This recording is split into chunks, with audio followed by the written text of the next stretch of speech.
Mud RC back with the Losi V100. So I was going to do this video sooner, but I've been sick. I actually just got my voice back probably in the last 12, 18 hours. So here it is. I was able to go out about a week ago before I really felt bad and do some testing. I took my phone with me to record, but honestly I got frustrated really quick with it. It was a new stretch of road, and I just had a lot of trouble keeping the car on the road going straight. It seemed like the gyro would just get weird on me, like it was constantly trying to readjust. So I don't know if it was a traction issue. I mean, I guess that's what I'm assuming it was the problem. It kept losing traction. The gyro was constantly trying to compensate for it. It was just quite a handful. I probably made 24 runs, and out of those I probably wrecked the car 18 out of those 24 runs. Luckily nothing major. It's a back road, it's in the country, it's 2 lanes, no shoulder, but each side is a farm field, no curbs, so car goes off the road, it just lands in some tall grass, so it just gets a little dirty, and that's about it. So no damage to worry about. So with that being said, I did set a new personal best with this.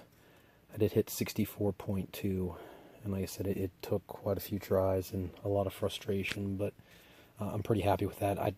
I would have been happy with 60 even, but the 64.2 was great. So I'm still looking for a little bit more. I have one more mod I'm going to try. I don't know if it's actually going to work, so that's what this video is going to be about. So Losi makes spur gear kit. It's 3 plastic spur gears. One's just a replacement factory one. Then it comes with 2 others that I've gone through with these videos. Factories being a 77 tooth spur. Then they give you a 65, and then a 77, a 71, and then a 65. 65 being the smallest. I couldn't find any others for this car, so I ended up buying a Traxxas, well, 2 different Traxxas parts. So here's one of them, it's plastic, part 8358, and then Hot Racing makes one. Again, this is going to be, like the label says, for the Fortec 2. Both of these are, obviously. And the Hot Racing is a metal, and it's maybe like a 0.5 millimeter narrower, which is really what I need, because the width of the actual gear is the issue.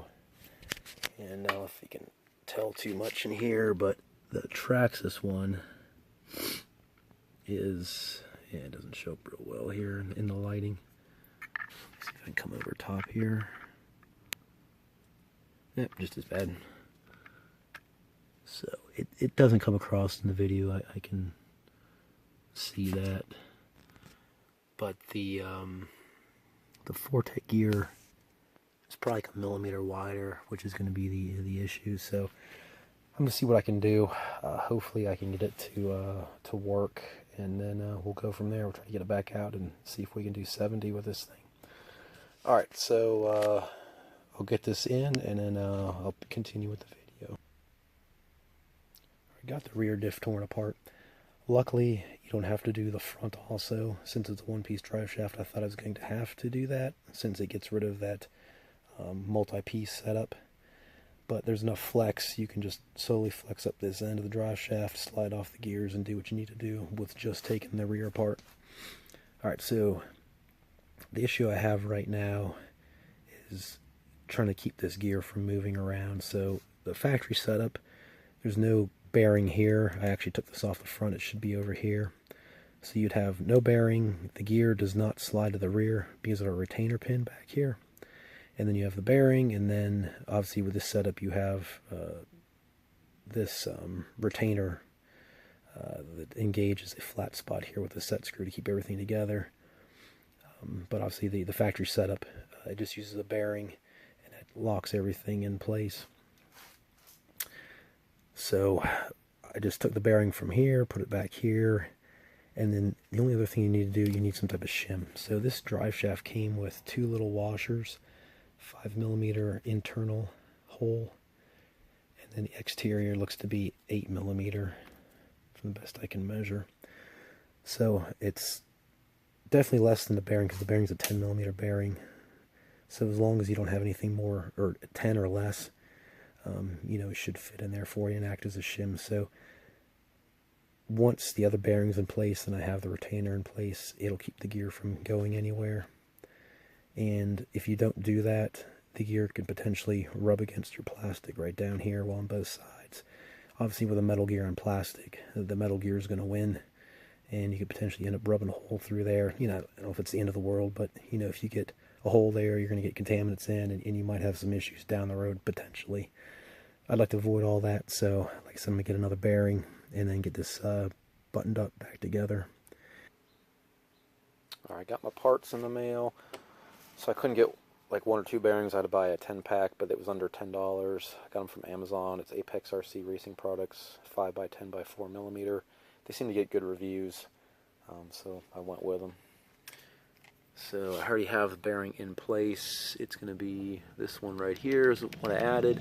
Again, there's that little washer acting as a shim between the bearing and the gear to keep it from flopping around. And there isn't a lot of clearance between the gear and the housing, but there is clearance, and again with the shim it keeps it from touching.